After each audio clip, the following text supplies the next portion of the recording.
देखिए, अजय राजावत जो हमारे सेना में हैं, वो आज महत्वपूर्ण बॉर्डर के ऊपर है। बहुत सारे विषय सार्वजनिक नहीं किए जा सकते कि कौन सी बॉर्डर में, कौन सी रेजिमेंट में है, लेकिन वो हमारे क्षेत्र का बच्चा है। उससे मेरी बात हुई, उसने कहा कि उनके पिताजी भी फौज में सूबेदार रिटायर हुए और उन्होंने भी कारगिल की लड़ाई लड़ी थी। उनकी पत्नी और उनका बच्चा सब लोग मॉरल सपोर्ट के लिए उनके साथ थे। तो मुझे लगा क्योंकि हमारे क्षेत्र का रहने वाले अगर नौजवान साथी उस डट कर उन सैनिकों का मुकाबला वहां पर कर रहा है, तो एक परिवार के नाते से, एक अपनेपन के नाते से,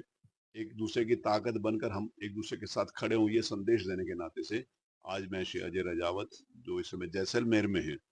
वहां पर तैनात हैं, मैं उनके परिवार में आया हूँ और मुझे यहाँ पर आकर बहुत प्रसन्नता हुई। जिस समय मैं उनके पिताजी से मिला तो उन्होंने बताया कि वो स्वयं भी वहां पर इसके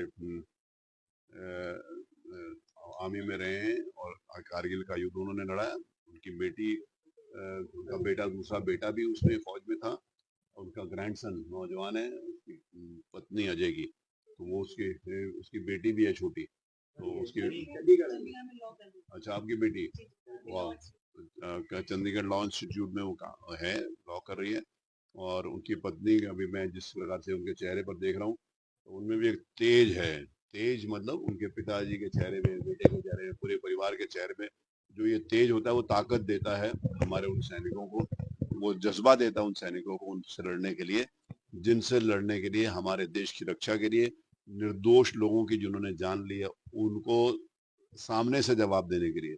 जो छुप कर आतंकवादी आए थे और जिन्होंने कहा था कि मोदी को बता देना, उन आतंकवादियों को जो छुप कर आए थे, सामने से उसका जवाब देने का काम हो रहा है।